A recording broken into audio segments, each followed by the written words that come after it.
All right, we're 1 minute into we're 1 minute into the webinar, and I'd like to say thank you for everyone for joining in. We're very excited for today for this webinar. Basically, going through the attendee list, we're already seeing our friends from MIT Sloan joining in. I see people from Ivy, see people from Questrom, Northwestern. Really excited about it. So thanks so much for joining in. Before we start, there are a few housekeeping things. Already people spotted the chat functionality. It's really there to connect, so please say hi to each other, mention where you're from, and yeah, let's make use of it as it goes.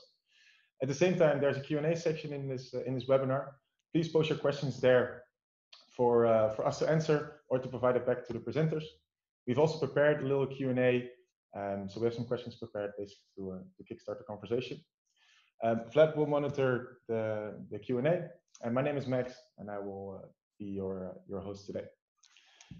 As mentioned as well, it was asked the recording. We are recording, so we'll make sure to send the recording at the end of this webinar to you as well. So the agenda for today looks as follows. We're going to give you a short introduction and explanation about FeedbackFruits, and also introduce the topic. After that, the Wharton School, Dylan and Linda will discuss their peer review use case, after which group member evaluation will be discussed by Ananda, which was at IE Business School, and the future feedback will be discussed by Jan Heijn, and we'll close off with a 5-minute Q&A and closing remarks. And additionally, our co-founder and CEO, Ewout de Kok, is also here, and if you'd like to stay longer, Ewout is more than happy to share his thoughts and also explain how FeedbackFruits actually started. So yeah. Let's start. So the introduction to FeedbackFruits.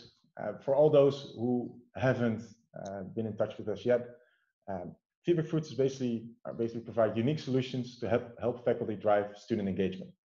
For that to happen, we have co-created a LMS tool suite, which consists currently out of 9 tools, and they are also always developed with pedagogy first. So as one of our partners in Australia likes to point towards, never put the technology cart before the horse, but let's make sure that pedagogy drives the technology that should support it.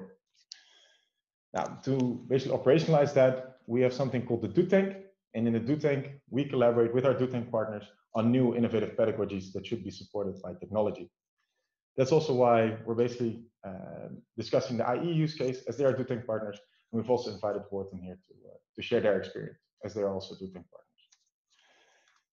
Now, we're working with leading global business schools around the world, and currently we have, as already mentioned, already achieved 3 million plus student activities with over 150,000 users, and we've improved already more than 6,000 courses. And why are we such a good fit for business schools, you may ask, is because we share the same vision.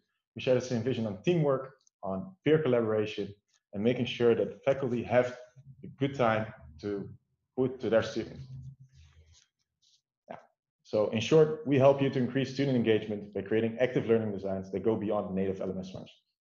We've put in a few logos of the LMSs where we integrate in. So, but even if you don't have one of these, just connect with us and we'll make sure that we can integrate as well. Now, to visualize what we stand for, this is a traditional course design setup where we would like to move away from. It basically comes with the engagement throughout the course as well, with the initial excitement in the beginning from when students come in, the engagement crisis up until the engagement peak when the exam comes. But unfortunately, this doesn't reflect learning. So we would like to change that by adding pedagogical innovation, basically replacing those traditional passive learning activities with activating learning designs. And when we can replace those activities, what we can see is that engagement increases over time as well. So that in the end, you get an improved student engagement by implementing active learning designs. Now, today's topics will focus on advanced peer review, so students providing feedback on the work of other students, and group member evaluation, where students provide feedback on the group collaboration process.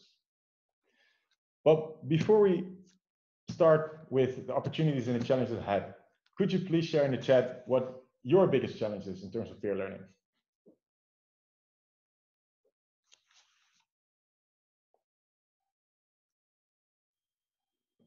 I'm really curious what people come up with.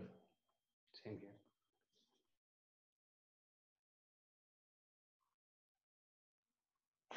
Convincing faculty to use it.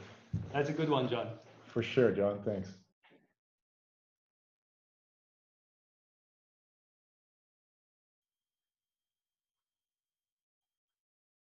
Afraid to tell on each other.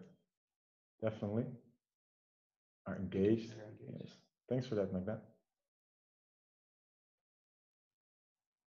Yeah, those are all things that we've heard before.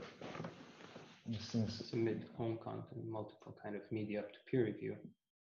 Is appropriate engagement. For push. Critique, collaborating, grading, feedback, student participation. Guys, thanks so much for all these contributions. It's equal amount of feedback. Yeah, that's also one. All right, thanks for that. Just please keep them coming in the chat. But we'll move on and basically show you the opportunities, but also challenges regarding peer learning that we've encountered. But first, let's focus on opportunities. Of course, the cultivation of collaboration and feedback skills is basically on top for students. At the same time, being able to detect or even prevent free riding in groups is something that we hear a lot. At the same time, making sure the faculty are able to monitor the group performance during the semester are one of the top priorities that we hear a lot. What comes with is basically limited possibilities of native LMS functionalities and existing tooling. I think the biggest is the process of facilitating peer feedback in and across groups on various types of deliverables. It's something we hear in pretty much every conversation that we have. But at the same time, having the flexibility to review on skills, but also on rubrics and open feedback are equally important. At the same time, grading flexibility, and all in all, for faculty to have proper insights into student learning and student progress are things that we stand for. To make it more visual in terms of like what we're going to discuss today, when we look at a group assignment, and this can also be an individual assignment, of course, this always produces a deliverable, a document or a video, for example. This needs to have feedback. So today we're going to discuss peer feedback, of course, but there are multiple ways of providing feedback. At the same time, the group assignment also produces shared experience. So how do we actually collaborate with each other? Now, that's also what we're going to focus on. But first, we're going to discuss peer feedback. After which, we're going to look at group member evaluation, so skill-focused feedback, and we're going to close off with automated feedback based on AI. So, up next, what's coming up are Linda Lee and Dylan Fenton, our friends from Wharton, that are going to discuss their peer review use case. After which, Ananda Verheijen will discuss the IE use case on group member evaluation, and Jan Heijn will close off with the future of feedback based on AI. At the end, we'll have a general Q&A for about 5 minutes, and as mentioned, Ewout can close off at the end with his vision on FeedbackFruits. With that being said, I would like to give the floor to Dylan and Linda